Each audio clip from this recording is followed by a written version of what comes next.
Bon les gars, comment ça va?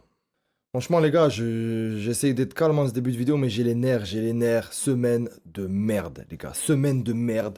Alors à chaque fois je dis la même chose, mais c'est honteux, ce club est en train de me pousser à bout les gars, parce que vous avez dû remarquer, j'ai pas fait de vidéo en milieu de semaine pour le match de Benfica. Pas le temps, dégoûté, pas envie de donner du temps à des mecs qui le méritent pas. On a une vie, les gars, on travaille, on a des gens à voir. J'avais pas envie d'hypothéquer une soirée là pour faire ma vidéo. Même une heure de ma soirée, les gars, ils le méritent pas. Donc, on va revenir vite fait sur un peu. De toute façon, les deux matchs sont quasiment similaires, les gars. Alors, à un détail près, c'est que Vallecano, c'est une équipe qui est 16e de Liga, qui pue la merde en temps normal et contre laquelle on a failli laisser des points encore. Et Benfica, c'est une belle équipe d'Europe, entraînée par un bon coach, par un mec qui a des couilles et qui nous a fait la peau, tout simplement. Donc, enfin, bref, je viens juste de finir le match. Là, il est 16h18, les gars. On est le dimanche 1er février. Je viens de finir le match de Vallecano, les couilles à l'envers, les gars. Je sais pas quoi dire de plus à part ça. Alors, aujourd'hui, les gars, il n'y a pas déjà de script, il n'y a pas d'analyse footballistique en mode je vais faire le mec, ouais, un tel il a fait. Sinon, aujourd'hui, c'est destruction, les gars, parce que j'en ai plein le cul. J'en ai plein le cul. En fait, on repart dans la même boucle que quand j'ai commencé à faire une vidéo sur cette chaîne, Xabi Alonso, le départ d'Alonso, on prend l'élimination contre Albacete. C'était la merde. On fait deux trois matchs, on se dit qu'enfin, il y a peut-être un peu de constance, un peu de sortir de la tête de l'eau. Mais c'est toujours pas le cas, les gars. Et force est de constater qu'aujourd'hui, Dieu merci, que Rayo Vallecano, c'était des trous de balle, les gars, qu'ils ont pas réussi à profiter de la chance qu'ils avaient de tomber face à ce Real pourri. Et qu'en plus, on a la chance d'avoir un penalty, voilà, qu'encore une fois, moi, pour moi, il y a penalty. Celui qui dit qu'il n'y a pas penalty, on s'est fait esquiver 50 penalty dans le match. Donc, je suis pas prêt à entendre ça. On méritait d'avoir au moins un péno dans le match, vu toutes les fautes qu'il y a eu dans la surface, certaines qui n'ont pas été revisionnées. Donc voilà, point. Mais moi, je m'en fous. J'ai même pas célébré, les gars, le penalty. J'ai célébré à la rigueur parce que Mbappé il était sur mon côté match, les gars. Mais la victoire et le but d'Mbappé, j'en ai rien à foutre. J'en ai rien à foutre, les gars. J'en ai rien à foutre si c'est pour faire. Regardez, on va prendre un peu les stats vite fait. On est là. Ouais, 16 tirs à 11. Ils ont un expected goal Vallecano. Nous, on en a deux. Parce qu'il y a le péno, je veux dire, c'est rien de transcendant. En termes de tirs, on est à peu près sur le même nombre de tirs cadrés. 6 et 4, je veux dire, il n'y a pas d'ultra domination, il n'y a pas d'équipe qui donne envie. Ah, des titres de comparaison, les gars, vite fait. Je vais aller sur le match d'hier, là, des Catalans, là. Avec tout le respect, les gars. Le Barça, hier, c'est 3-1 à Elche. Stade dans lequel on n'a même pas été foutu de gagner, les gars. Les gars, voilà, on va prendre les stats du match, les gars, Barça. C'est 30 tirs, 8 cadrés, mais c'est 30 tirs quand même, c'est-à-dire qu'ils leur ont mis le bouillon, les gars. 6,44 expected goals. Elche en face, c'est quoi? C'est 9 petits tirs et un expected goals. Voilà, c'est ça une équipe qui domine, qui est sûre d'elle dans son championnat, qui passe par-dessus les autres. C'est pas cette merde de pseudo Real Madrid qui a des années-lumière d'un. Excusez-moi, je remets les stats, les gars, pour me faire une idée, qui a des années-lumière du niveau qu'elle a eu il y a même un an et demi avant cette saison de merde de l'année dernière. Cette année, c'est reparti dans les mêmes travers et c'est horrible. Alors, retour vite fait sur le match de Benfica. Moi, un petit coup d'œil quand même. Les gars, c'est affolant quand même, hein. Benfica, c'est 22 tirs, le Real 16, donc bien plus de tirs que le Real, bien plus de danger, moins de possession de balle, donc à la fois on essaye de faire les mecs qui ont le ballon, qui... Les gars, on sert à rien, c'est stérile les gars, il n'y a aucun plan de jeu. En fait, je vais faire que des parallèles entre les deux matchs, les gars, parce qu'aujourd'hui, contre Vallecano, t'avais des phases du match où pendant 10, 15, 20 minutes, ça joue à rien. Ça joue à rien. L'équipe la plus cohérente, c'est Vallecano, les gars. C'est ça, des doubles, il y a des triangles, là. T'as Pep Chavaria d'un côté, t'as l'autre, là, comment il s'appelait, là? Voilà, t'as Pep Chavaria d'un côté et t'as Raciu, là, le roumain. Raciu. Incroyable, les gars, mais c'est des latéraux bidons. Enfin, je veux dire, eux, ils ont leur place dans un bon club, ça, je suis d'accord. Mais je veux dire, ils s'entraînent toutes les semaines à Vallecas, les gars, dans un petit club de la banlieue de Madrid, pas de budget, mais cohérent, cohérent. On a des beaux joueurs. T'as des Frutos qu'on a formés chez nous, les gars, qui nous met son but, magnifique. Ici, Palasson, qui a pas fait un super match, mais que techniquement, il est là. Le jeune, très bon match. Enfin bref, je parle limite du Vallecano maintenant, je parle même plus du Real, les gars. Parce qu'au Real, qu'est-ce que j'ai à retirer du Real aujourd'hui? Qu'est-ce que je sauve dans ce Real? Pas grand monde, les gars. Courtois, il fait le boulot, c'est le seul qu'on peut sauver à chaque fois. Mbappé, d'habitude, j'ai l'habitude de dire que c'est un des seuls qui fait le boulot. Aujourd'hui, il m'a déçu. Transparent. Donc je sais pas, est-ce qu'on n'arrivait pas à le trouver? Est-ce qu'il avait l'air lourd, les gars? Il avait l'air pas bien. Bon, il met son péno, les gars, ce qu'on lui demande. Moi, ok, Mbappé, ok. Mais déçu quand même, il a très peu pesé dans le jeu. Valverde a été pas mal, les gars. Après, si je me fie à ce que je vois, les gars, Güler a été pas mal aussi de ce que j'ai vu dans ce match. Voilà, après le reste, c'est bidon. Le reste, moi, j'ai pas du tout aimé Hysén, les gars, pas du tout rassurant. Kamavinga, il me fait chier. Mastantuono déçu dans ce match. Moi, pour moi, il n'y a pas eu de continuité pour Mastantuono depuis deux matchs. Là, ça flanche. Va falloir remettre les pendules à l'heure. Limite, quitte à faire rentrer Rodrigo, parce que Mastantuono, les deux derniers matchs, les gars, je suis désolé, c'est dégueulasse. Enfin, bref.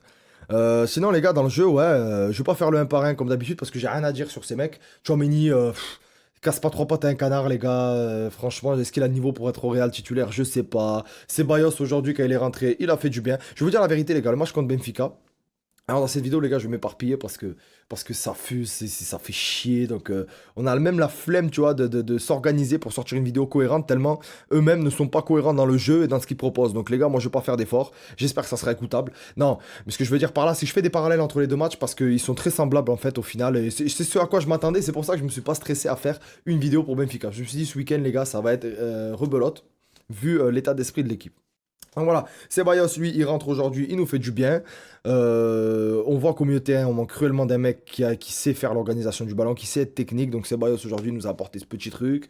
Moi, j'ai bien aimé. J'étais un fan, moi, de Ceballos de base. Les gars, ils viennent un peu de vers chez moi et tout. Donc il y a un affect. Il joue à l'espagnol, il joue technique, il joue juste. Mais bon, trop inconstant, hein, ça, c'est le problème. C'est le problème de la majeure partie des joueurs du Real, les gars. On voit encore aujourd'hui Mastantuono qui n'était pas constant, Rodrigo qui a toujours eu du mal à être constant. Le seul qui est constant à peu près c'est Mbappé, même Vini commence à être inconstant depuis au moins une saison.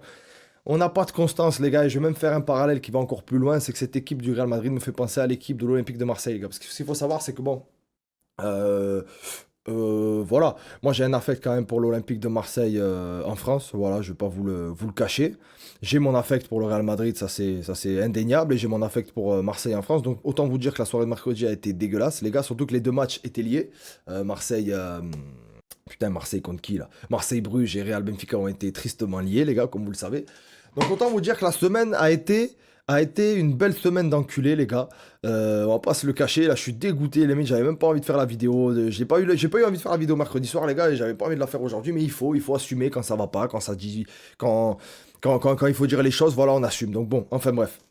Marseille, c'est la merde. Le Real, c'est la merde. T'as l'impression que des deux côtés, les joueurs doutent, les joueurs sont pas sûrs de leur football, qu'il n'y a pas forcément d'idée de jeu, mais que c'est pas forcément de la faute du coach. Et voilà, pour faire le parallèle avec l'OM, encore une fois, voilà, De Zerbi, moi je pense qu'il instaure des idées intéressantes et qu'il demande des choses aux joueurs, des choses intéressantes, même si des fois il est incohérent dans certains changements. Et Arbeloa, moi je pense pas qu'il demande la lune aux joueurs, les gars. Moi je pense qu'Arbeloa, il demande à un tel de faire ci, de faire ça.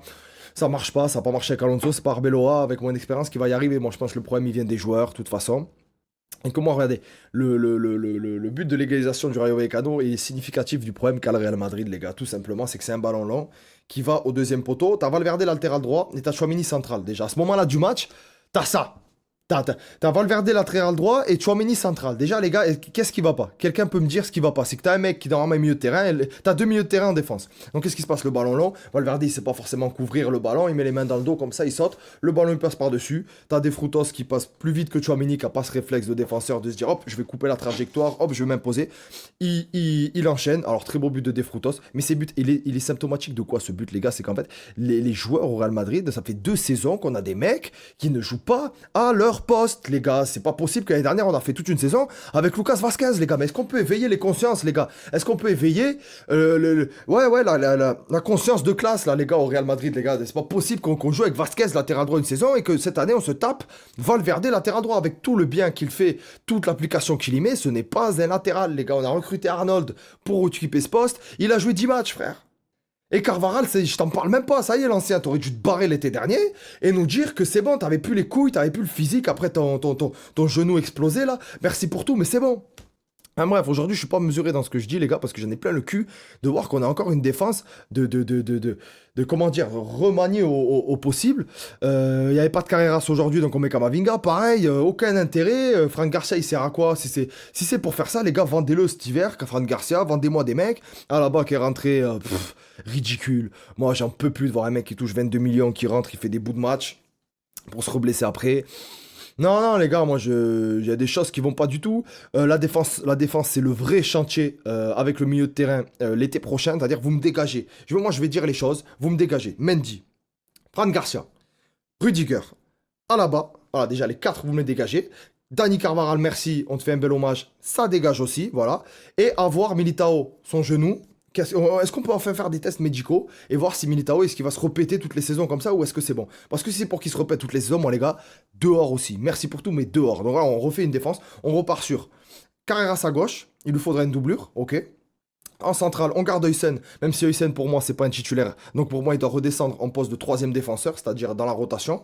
On garde Asensio qui fait, il fait le boulot, les gars. Miskin, il a le péroné fissuré, ou je sais pas ce qu'il a de fissuré, les gars. Il est là, il continue à se la donner. Aujourd'hui, il a pas pu faire la deuxième mi-temps, il est sorti. Donc moi je pars sur ces deux centraux. Et à droite je garde Arnold. Arnold moi je le garde parce que je pense que c'est une question d'adaptation et que l'année prochaine il sera là. Donc voilà. Donc t'as un latéral gauche minimum à acheter, un latéral droit minimum à acheter et deux centraux minimum les gars si c'est pas trois à acheter ou deux centraux et tu fais monter un central de la Castilla. Donc par exemple un joueur de Martinez ou tu fais revenir Jacobo Ramon là de Com qu'on a prêté à Com là. Jacobo Ramon tu le fais revenir et voilà. Donc déjà ça. Milieu de terrain, va falloir sacrifier soit Kamavinga, soit Tchouaméni. Pour moi, les gars, il y a un moment donné, il faut arrêter le cirque. On a deux mecs qui prennent la place de milieu de terrain, qui ne savent pas jouer au milieu, ou en tout cas qui sont le même profil quasiment, qui n'ont aucune créativité, qui n'ont aucun. Moi, Kamavinga, ça va 2 minutes aussi, il est bon, il fait des roulettes et tout. Mais c'est bon. C'est pas un mec qui a du ballon. Voilà, point à la ligne. Donc tu me dégages un des deux. On garde Güler, moi j'aime bien. Ceballos, je pense que c'est fini aussi. Il faut que ça dégage au Betis, à Marseille, où il veut.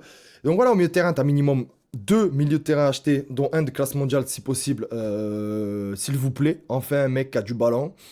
Donc voilà, minimum deux milieux de terrain, un troisième milieu de terrain, il faut acheter. Et puis devant, on va falloir faire des choix aussi, moi je pense, les gars. C'est-à-dire que qui de Rodrigo, de Vini va rester, je sais pas. Mais bon, en tout cas, il y a des choses à faire. Et bon, le chantier, c'est pas l'attaque. En vrai, l'attaque, on peut la laisser comme elle est. On fait revenir Hendrik. Et voilà, ça va se battre pour ça devant. On verra ce qu'on fait avec Gonzalo Garcia. Enfin bref.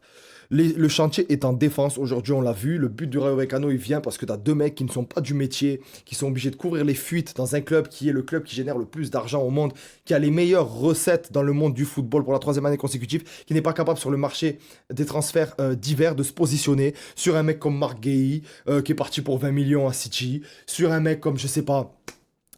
D'aller chercher des joueurs, on n'est pas capable de regarder l'Atlético Madrid, les gars, un club qui a 10 fois moins de ressources, de buzz que le Real Madrid, qui s'est bougé le cul, les gars, ils sont allés chercher Ademola Lookman, ils vont aller chercher Marcos Leonardo à Lille, les gars, pour étoffer cette attaque, qui est stérile, qui arrive pas. Et ben pourquoi nous, on va pas étoffer un peu la défense avec un central? Les gars, le Real Madrid, pour ceux qui suivent un peu le Real, il y en a un, Mario Gila, qui joue à la Lazio. Il va soi-disant partir à l'AC Milan parce qu'il est très chaud. Le Real Madrid a une option d'achat d'entre 8 et 10 millions. Pourquoi tu fais pas revenir un mec comme ça qui est en train d'être confirmé en Serie A, un central de plus pour la deuxième partie de saison, et ça fait du bien dans tous les cas, tu le touches, à moins que son prix de marché, vu que tu as une clause de rachat. Il doit être à 20-25 millions de côté Mario Gila.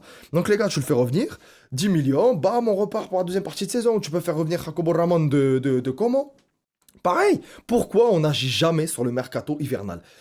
Il faut arrêter de me dire, oh, le Real juge que son équipe est capable de disputer tous les titres. Non, non, non, faut arrêter, ça aussi. Enfin bref, les gars, je suis en train de ressasser toutes les merdes qui nous arrivent chaque année de crise où en fait on est incapable d'agir, d'être dans l'action, en fait. Donc en fait, on a affaire à une direction d'anciens qui ont, pour leitmotiv, on réfléchit, on ne se précipite pas et tout. Ouais, mais les gars, à un moment donné, dépenser 20 millions, 30 millions sur le marché, au mercato d'hiver, c'est pas un scandale, les gars. C'est pas un scandale quand on est le club qui génère le plus, quand on est le club qui a de quoi vendre l'été prochain, parce que je suis désolé, on va pouvoir se faire quand même une caisse avec les mecs qu'on va vendre l'été prochain. Et les salaires qu'on va économiser l'été prochain, parce qu'à là-bas, Dieu merci, va partir ces 22 millions de salaires, ils vont dégager aussi. Donc ne soyons pas frileux d'acheter sur le mercato hivernal. De toute façon, c'est pas le cas, c'est fini les gars, on est le 1er février, là, je sais pas pourquoi je parle, c'est mort. Donc voilà, donc la deuxième partie de saison s'annonce super bien. Franchement, j'ai hâte. C'est un kiff, les gars, de regarder ce Real Madrid, je me régale. C'est le meilleur Real depuis l'époque de la BBC. Non, plus sérieusement, c'est atroce. Et même la saison post-Cristiano Ronaldo, je sais pas pour ceux qui se souviennent, la 2018-2019 était moins catastrophique que ça, les gars. Là, c'est vraiment. Waouh, c'est dur à regarder et c'est dur à supporter parce que, en fait, déjà, on se ridiculise aux yeux du monde, on perd toute crédibilité. En fait, c'est comme si tu prends un bon vin qui est reconnu mondialement et que, année après année, il devient de plus en plus mauvais, les critiques sont de plus en plus mauvaises dessus. Ben, regarde, on est en train de gâcher notre image avec des prestations pareilles, des équipes qui se gâchent. En fait, toute la valeur Real Madrid, en fait, elle est en train d'être gâché depuis 2 saisons. Donc, et je sais pas combien de temps ça va durer encore, les gars. Ça peut encore durer 1, 2, 3 saisons. Et là, si on commence à rentrer dans un cycle de 5 saisons sans vraiment faire quelque chose sur la scène mondiale du football, les gars, ça y est, on commence à tomber dans les travers des années 2006, 2007, 2009. Même avant, on se faisait éliminer en huitième de finale de Ligue des Champions. On se faisait balayer en Liga par. Même si je sais qu'on a pris 2 Ligas d'affilée à cette époque, mais On se faisait quand même balayer en championnat. Enfin bref, voilà, on commence à ne plus faire peur. Les équipes qui jouent contre nous jouent crânement leur chance, les gars. Ça veut dire parce qu'elles savent exactement qu'il y a quelque chose à tirer. Donc, non, c'est inquiétant, les gars. Enfin, bref, aujourd'hui, j'ai pas été très appliqué, les gars, sur le match précisément, parce que le problème, c'est le moment qu'on vit. C'est pas le match, c'est le moment, la période qui est là. Là, ces dernières semaines, c'est catastrophique. Et j'ai confiance quand même en Arbeloa. De toute façon, on va pas changer de coach toutes les semaines, les gars, faut arrêter les conneries. J'ai confiance en Arbeloa, j'ai moins confiance en joueurs, ça c'est clair. Et la direction, les gars, au boulot, quoi. Mettez-vous au boulot, bordel de merde. Je suis personne pour vous dire de vous mettre au boulot. C'est que des entrepreneurs de 40 ans passés qui ont fait leur vie, qui ont fait leur bif. Mais les gars, mettez-vous au boulot. Putain, il y a des mecs qui ont les couilles à l'envers à cause de vous, frère. Et ça, c'est moi, ça. Moi, j'ai les couilles à l'envers. Le drapeau est à l'envers. Tout est à l'envers, les gars. J'ai pas mis le maillot à l'envers aujourd'hui parce que ça y est, il caille là. On va arrêter de faire les guignolos là. J'ai juste dit ce que j'avais à dire. Si vous avez envie de réagir, les gars, en commentaire, allez-y. Envoyez du vôtre. Je vais essayer de commencer à faire des formats TikTok pour faire partager un peu tout ça. Ça marchera peut-être un peu mieux, même si je suis content, les gars, de l'engagement sur YouTube. Je vous remercie, tous ceux qui prennent le temps de liker, qui prennent le temps de regarder les vidéos, voire même de commenter. Abonnez-vous, les gars, ça donne toujours de la force. Et on n'est pas prêt de s'arrêter parce qu'il y a du boulot, les gars. Moi, la première vidéo que j'ai fait, j'étais en mode révolutionnaire. Et la révolution, elle n'est pas prête d'être terminée, les gars. Donc, on va toujours dire ce qu'on pense. Et là, aujourd'hui, j'en peux plus et j'avais besoin de faire ça. Donc, les gars, tous ceux qui veulent se défouler, n'hésitez pas en commentaire. Et en tout cas, on se voit bientôt pour une nouvelle vidéo. Alors, le prochain match, les gars, attendez, prochaine échéance quand même. Qu'on voit quand même ce calendrier de merde qui nous attend. Déplacement à Valence, les gars, il n'y aura ni Vini, ni Bellingham, ni. Ça va être complicado. Donc, prochain match dans 7 jours à Valence, les gars. Donc, sur ce, prenez soin de vous, les frères. Merci d'avoir regardé la vidéo et à la Madrid.